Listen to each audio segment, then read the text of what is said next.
Juan, el Evangelio según San Juan, capítulo 15, verso 16. Dice así la primera parte de este versículo.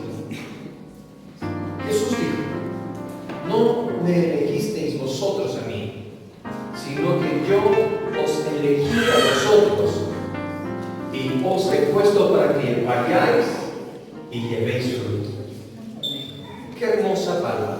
Una vez más le voy a repetir. Juan 15, 16.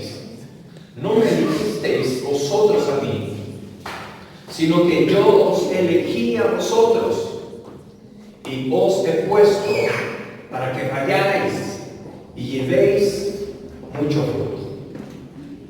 El mensaje esta noche se titula ¿A quién llamó Jesús? Dentro del asunto, del tema del llamamiento de Dios, muchos líderes queremos ver un mismo patrón. Queremos ver un mismo patrón en aquellas personas que han sido llamadas por Dios. Que cada persona que ha sido llamada tenga las mismas características. Y por eso empezamos a desestimar a algunos y consideramos a otros. Porque no vemos las características que quisiéramos ver.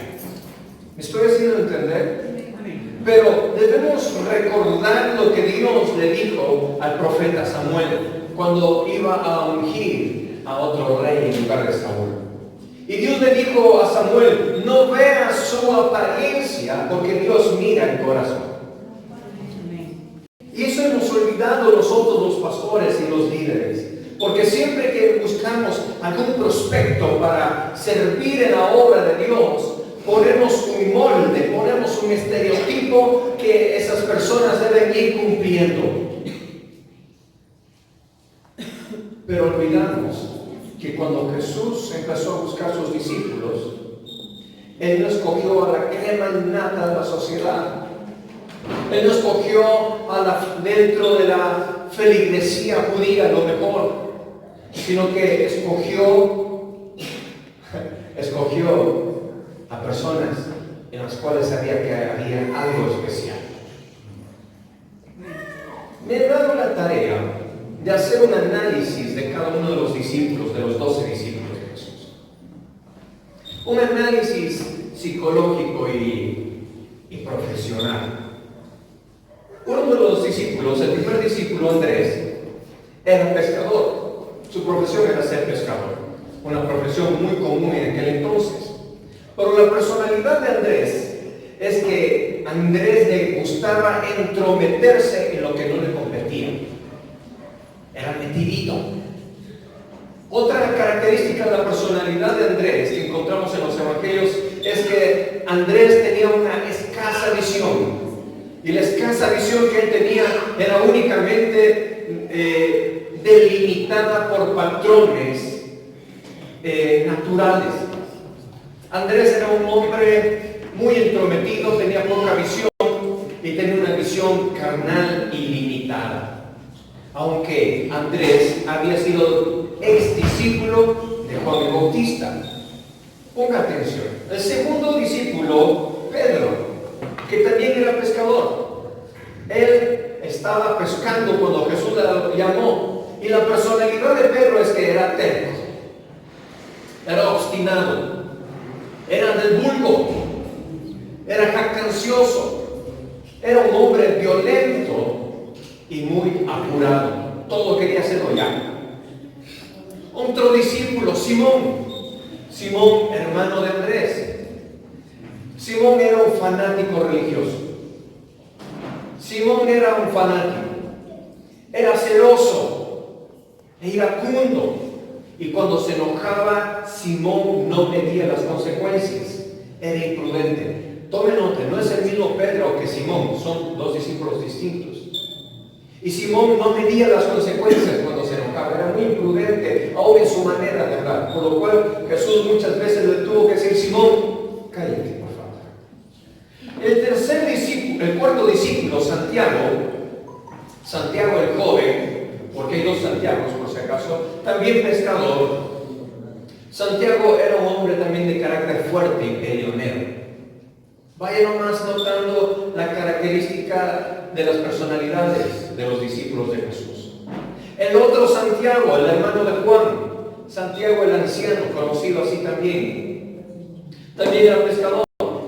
Era un hombre de carácter fuerte, era un hombre iracundo. Y junto con su hermano Juan, Santiago quiso matar a los samaritanos porque le hicieron un desplante a Jesús. De ellos es los que se dice los hijos del trueno, Santiago y Juan. Porque Santiago y Juan dijeron a Jesús: si tú quieres, ordenamos que baje fuego del cielo y mate a todos los samaritanos. Este era Santiago, un hombre iracundo que quería matar samaritanos. Y también Santiago era un hombre oportunista. Era hijo de su mami. Él hizo que su mamá vaya donde Jesús y su mamá le dijera a Jesús: Jesús, por favor, permite que cuando tú vengas en tu reino, mis hijos se sienten el uno a tu derecha y el otro a tu izquierda. Era un hijo de mami. Juan, otro discípulo de Jesús, Juan el que le gustaba acostarse en el pecho de Jesús. Juan también era pescador. Su profesión es que a él le gustaba remendar las redes de pesca. Y Juan también era un hombre oportunista. Era demasiado dependiente de figuras de autoridad. Cuando estaba con su mamá, con su papá, era tan dependiente de ellos.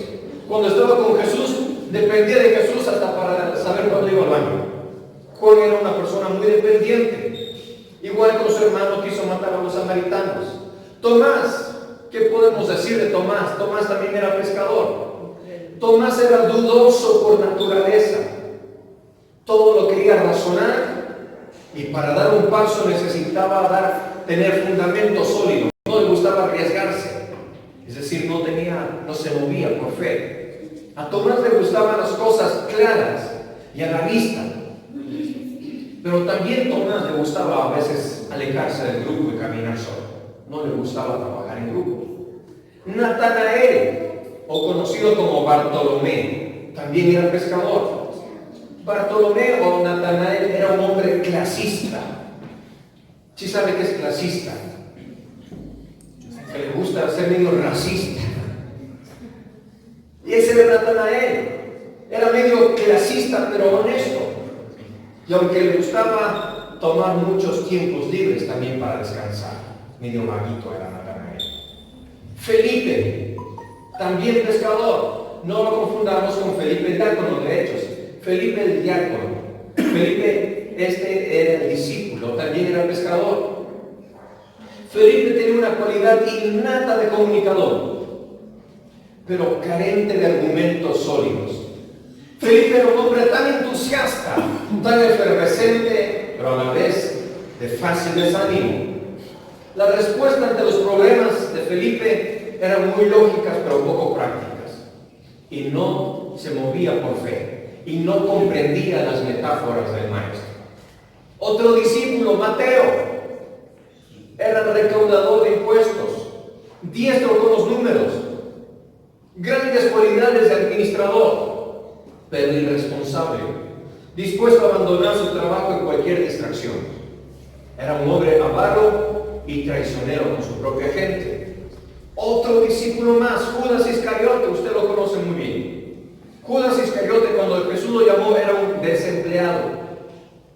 Dicen los historiadores que Judas era un nacionalista y político. Alguien dirá, con razón, por ahí pues, hubiera empezado.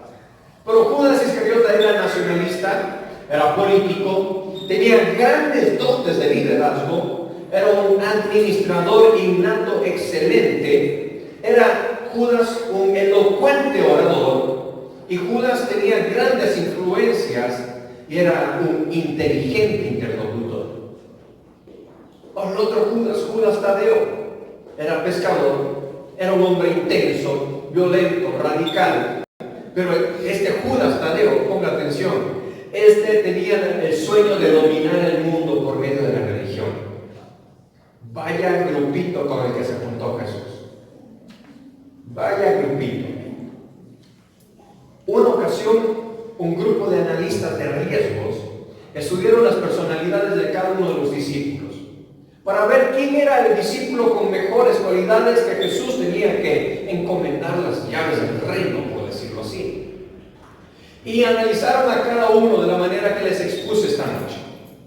Y la conclusión de estos analistas de riesgo es que el único que tenía las mejores cualidades para ser un digno discípulo de Jesús, un digno portador del Evangelio del reino de Dios, era Judas Iscariote. Y miren nomás, de todo el grupito de Jesús, Judas era el más decentito. De todo ese grupito de Jesús, Judas era el único educado, prudente, razonable, comprendía el mensaje, sabía comunicarlo, tenía buenas relaciones. Pero no es el talento, no son los dones, no son las aptitudes, no son los talentos, no son las destrezas, no son las apariencias. Cuando llega el momento de que Dios llame a alguien. Repito, los dones, aptitudes, talentos, destrezas, apariencias son insuficientes al momento de querer definir un patrón para distinguir quiénes pueden o no ser llamados por Dios para hacer la obra de Dios. ¿Me están comprendiendo? Una ocasión una iglesia estaba pidiendo que presenten carpetas, pastores, para que pastoreen esa iglesia. Era una iglesia muy importante. Y llegó un montón así de carpetas. Y una de esas carpetas, el currículum vitae de uno de esos que se postulaban para ser pastor de esa iglesia, empezaba diciendo: he estado varias veces en la cárcel, me han acusado de dividir iglesias, he reprendido en público a la gente y se han ido y los he entregado al diablo. Me han apedreado, soy un perseguido político. En muchas denominaciones no me permiten ni entrar. Ah, por cierto, soy un hombre muy enfermo y siempre a veces necesito tomarme ratos libres para cuidar de mi salud. Ya les mencioné que estuve en la cárcel. Por 3 ocasiones he estado en la cárcel y ya soy muy conocido en las cárceles. Empezó así el currículum vitae. Y hasta ahí la directiva de la iglesia se levantó y dijo: no, ¿cómo vamos a seguir analizando la vida de este hombre? No lo podemos recibir. ¿Y quién quiere hacerse? Díganos el nombre para vetarlo de la denominación. Y lee más abajo: soy el apóstol Pablo.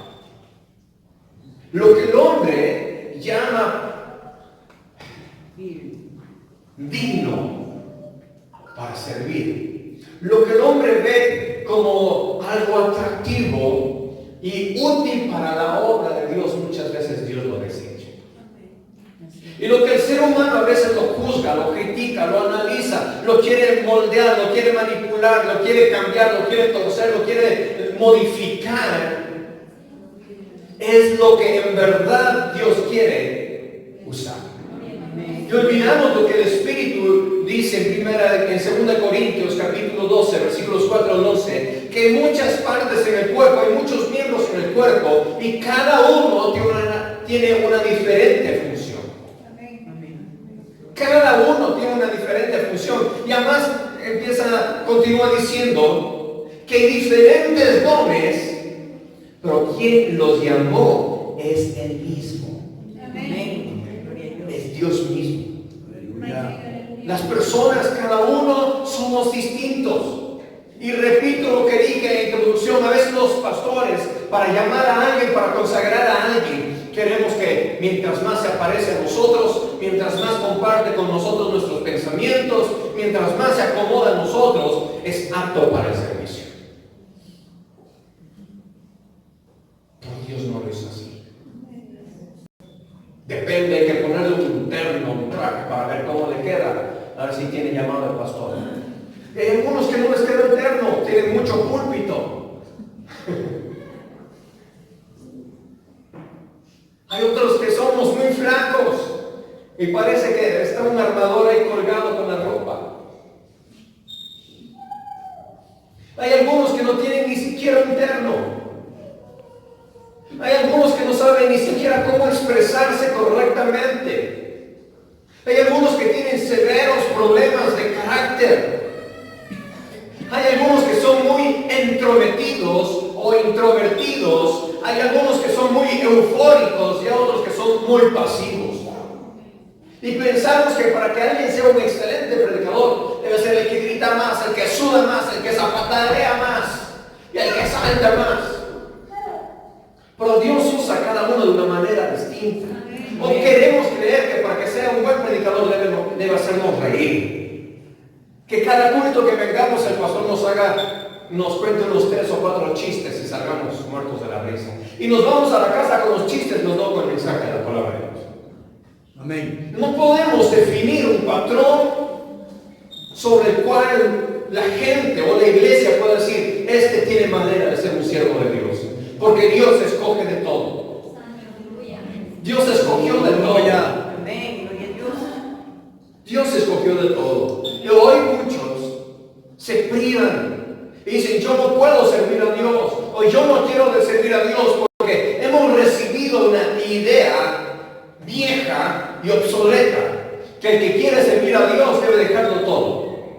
Entrar al seminario, hacerse un pastor a tiempo completo y empezar una vida de luchas y sufrimientos, a lo cual nosotros los pastores le hemos dado mucha publicidad, lastimosamente. Por eso el día de hoy la gente en medio de la iglesia, nadie quiere ser pastor. Porque piensan, el pastor tanto que sufra, y el pastor tanto que esto, el pastor lo otro, el pastor aquello. Y la gente dice, y mi profesión y mi trabajo, y lo que yo hago. Y mis amados hermanos, debemos salirnos de ese molde porque esta generación necesita nuevos pastores. Amén. Estamos entrando a una nueva etapa de la historia de la humanidad y no podemos seguir entrando a esta nueva etapa con pastores viejos. Amén. No hablando de edad, sino de mente. Amén. No hablando de arrugas, hablando de cara. Amén. ¿Me están escuchando? Amén, amén. Yes. Los llamados de Dios. ¿Quién es un llamado de Dios? Tal vez puede ser aquel hermano nuevo que está viniendo a la iglesia lleno de tatuajes. Tal vez puede ser aquel joven que no tiene esa elocuencia para hablar o la pose para ser un buen morador y le gusta pararse así medio fresco así. Tal vez no tiene la voz tan profunda como quisiéramos. Y tiene una voz bien así. ¿Quién quita que tras esa voz, que tras esas apariencias, esté un gran discípulo de Dios? Amén. Aleluya. Hoy estamos entrando en una nueva generación. Y esta nueva generación necesita una generación distinta de pastores. Y no se priven más por la idea de que si quieres servir a Dios, deja tu trabajo, vive de la fe. Dios te va a pagar las deudas. Y emprende una vida de sufrimientos y carga la cruz de Cristo.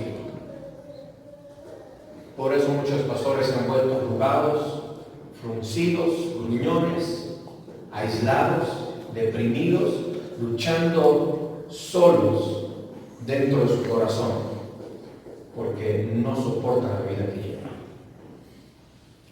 ¿Me están escuchando? Amén. Porque no estamos comprendiendo que estamos entrando en una nueva generación que necesita odres nuevos, con vino nuevo. Amén.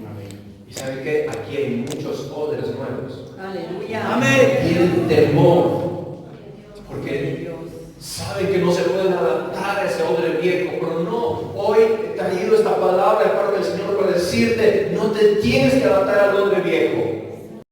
De la forma como tú eres, Dios te quiere usar. Aleluya. Y la única condición es, no tuerzas ni a derecha ni a izquierda la palabra del Señor. No tuerzas ni a derecha ni a izquierda el mensaje de Dios.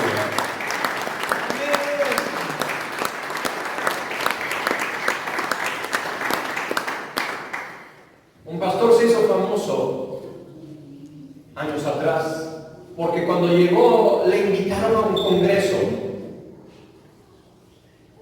Este pastor le habían invitado a un congreso de jóvenes y él había estado viajando todo un mes. Y él apenas llegó a su casa, se bañó, cogió ropa limpia, cogió el taxi y se fue al aeropuerto. A lo que llegó a la ciudad, donde tenía que predicar, llegó para la prédica y revisa su maleta y se había olvidado la corbata.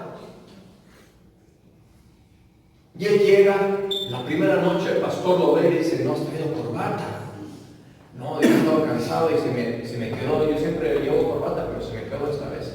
Dice, aquí en esta iglesia no permitimos que nadie predique sin corbata. Dice, bueno, hagan lo que ustedes quieran. Y si me senté y el pastor improvisó una prédica. Dice, mañana va a estar con nosotros el pastor predicando y mañana sí va a tener una corbata. Ya pues le mandó la indirecta desde el púlpito. Al siguiente día, el de mañana va, busca una tienda, compra una corbata, la corbata más linda. Y dice, Señor, ¿qué predico esta noche? Y Dios se queda en silencio. Empieza el culto, está en alabanza. Se acaba la alabanza, le presentan al pastor, él sube al altar. Y Dios le dice, déjales que predique la corbata. Se sacó la corbata, la colgó en el micrófono y les dijo, aquí tiene su palabra. Se bajó y se fue al aeropuerto y tomó su avión y se regresó.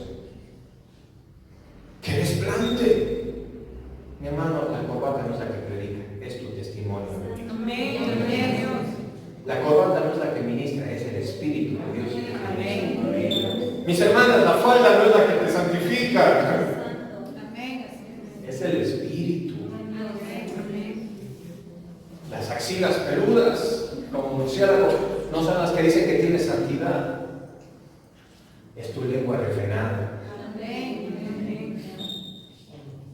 ¿Cuántos quieren servir al Señor? Ay, es que yo no quiero. Porque no sé si esté dispuesto a pagar tan grande precio. Y cuando Jesús llamó a los discípulos, ustedes tomen nota y analicen en los evangelios. A ninguno le dijo, déjalo todo y sígueme. A ninguno, simplemente les dijo, síganme. Síganme. No le dijo a Mateo, deja el trabajo, deja los impuestos y sígueme. Simplemente Jesús les llamó y les dijo, sígueme. Y hoy el Espíritu de Dios está llamando a la iglesia para esta generación y les está diciendo, sígueme. Sígueme, sírveme. Sírveme con tu profesión. Sírveme con tus talentos. Sírveme de la forma como eres tú, indistinto a todos los demás. Sírveme de la forma como eres tú, con tus propios sueños, con tus propios métodos, con las propias formas con las que yo te he llamado. Dios quiere usar nuestras formas de una manera distinta. Dios siempre ha sido original. Dios no hace lo mismo dos veces. Usted encuentra en la Biblia, Dios no ha levantado dos veces dos personas distintas con una misma unción. A cada uno lo ha levantado de una manera distinta. Bueno, usted le dirá, pastor, y Eliseo, Dios no le dio lo mismo que tenía Elías, le dio lo doble. No era lo mismo, era lo doble. Dios siempre va a usar a las personas de una manera distinta. Amén. Hubo un profeta que se hizo alfarero, ¿sabían? Hizo un molde de la ciudad de Jerusalén en barro.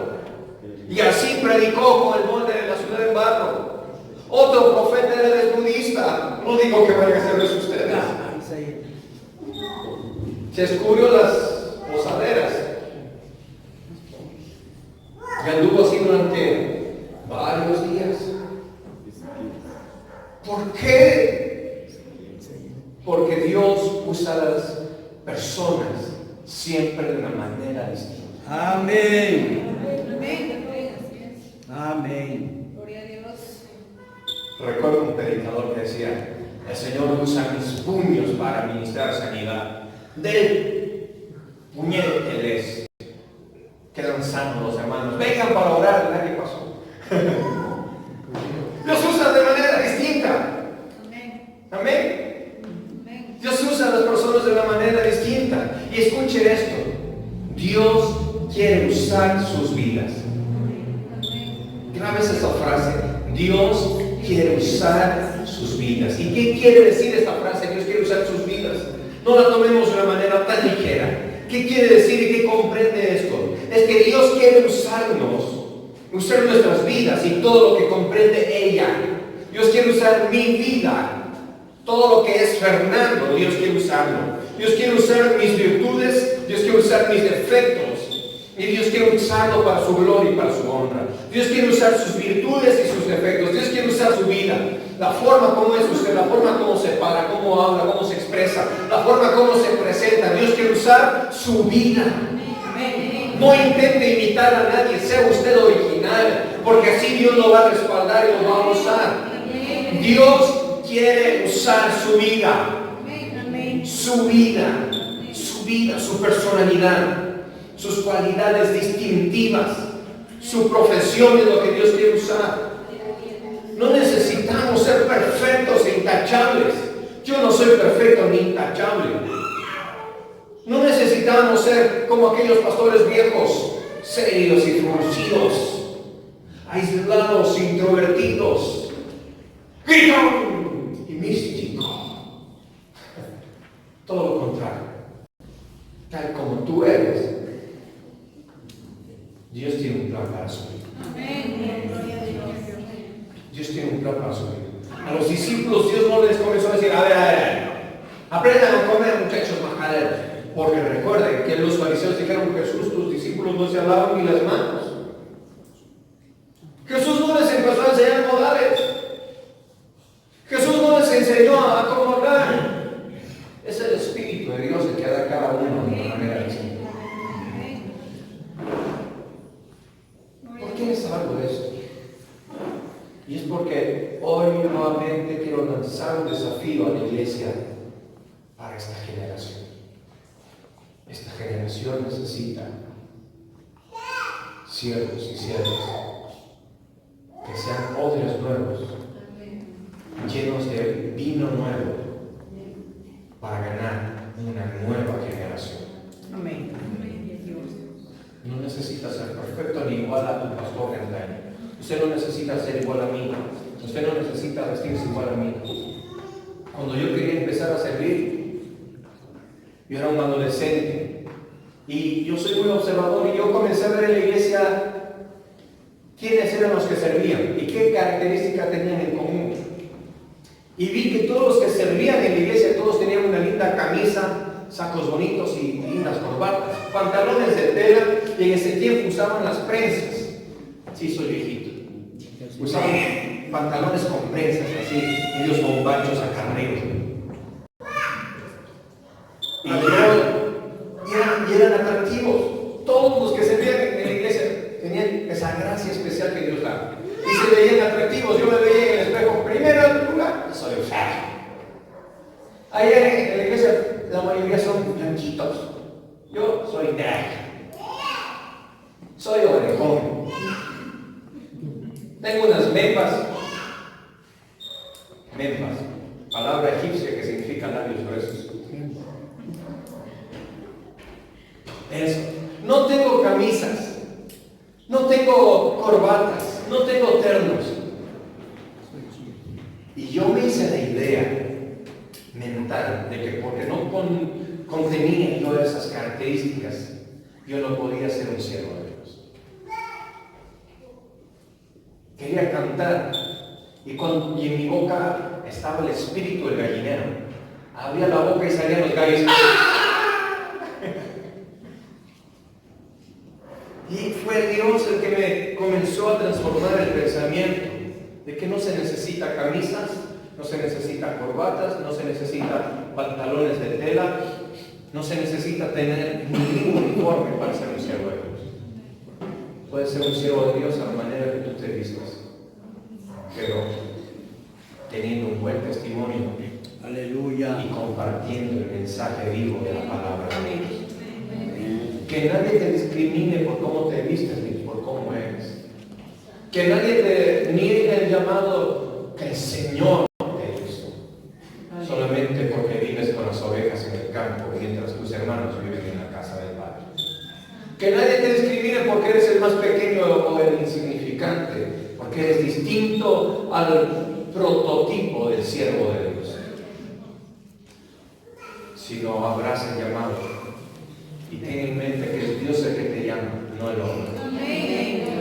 Y ten en mente que Dios va a usar tu vida para cosas grandes, más allá de lo que tú crees e imaginas. No necesitas ser el predicador gritón, si es que no lo eres. Y si es que eres gritón, Dios va a usarte gritando. No necesitas ser el payaso.